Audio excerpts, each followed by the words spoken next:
Time for Snowball to read Darkest Darkness in this dark dwarven corner. Darkest Darkness by Anonymous.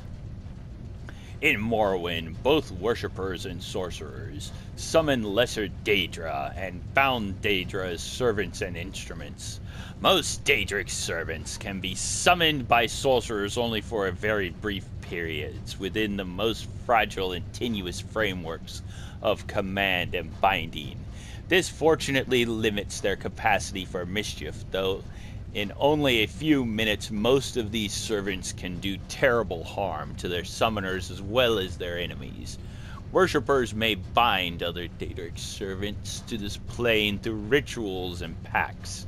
Such arrangements result in Daedric servants remaining on this plane indefinitely, or at least until their bodily manifestations on this plane are destroyed, precipitating their supernatural essences back to oblivion.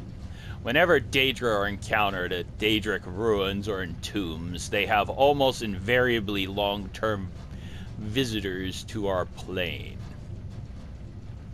Likewise, lesser entities bound by their Daedric lords into weapons and armor may be summoned for brief periods, or may persist indefinitely, so long as they are not destroyed and banished.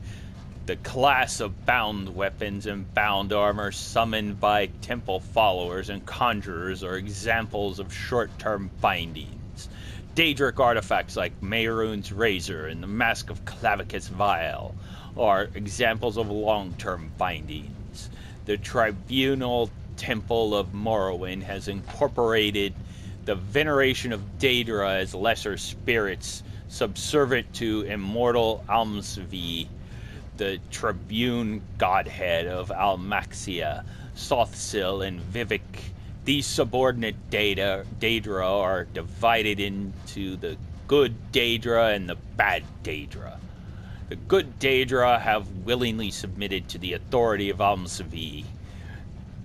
The bad Daedra are rebels who defy Almsvi, treacherous kin who are more often adversaries than allies. The good Daedra are Boethia, Azura, Melphala. The hunger is a powerful and violent lesser Daedra associated with Boethia, father of Plots, a sinuous, long-limbed, long-tailed creature with a beast-skulled head, noted for its paralyzing touch and its ability to disintegrate weapons and armor. The winged Twilight is a messenger of Azura, goddess of dusk and dawn. Winged Twilights resemble the feral harpies of the West, though the feminine aspect of the winged Twilights are more ravishing and their long, sharp, hooked tails are immeasurably more deadly. Spider Daedra are the servants of Melfa, taking the form of spider humanoid centaurs with a naked upper head, torso, and arms of human proportions, mounted on the 8 legs and armored carapace of a giant spider. Unfortunately, these Daedra are so fierce and irrational they cannot be trusted to heed the commands of the spinner. As a consequence, few sorcerers are willing to either summon or bind such creatures in Morrowind. The bad Daedra are Mehrunes Dagon, Malakath, Sheograth, and Molag Bal. 3 lesser Daedra are associated with Mehrunes Dagon: the agile and pesky Scamp, the ferocious and beast-like Clanfear, and the noble and deadly Dremora, the crocodile-headed,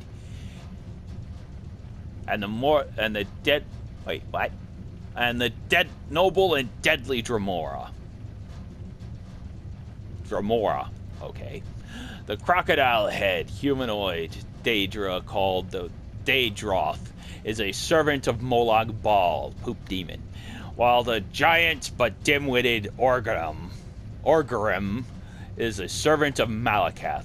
Sheograth's lesser Daedra, the Golden Saint, a half-clothed human female in appearance, is highly resistant to magic and a dangerous spellcaster. Another type of lesser Daedra often encountered in Morrowind is the Atronach, or Elemental Daedra.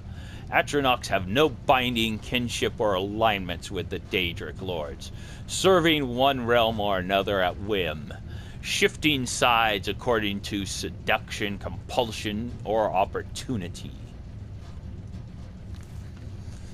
And that was Darkest Darkness. More descriptions of Daedra and how much of jerks they are. Have a good day. Bye-bye.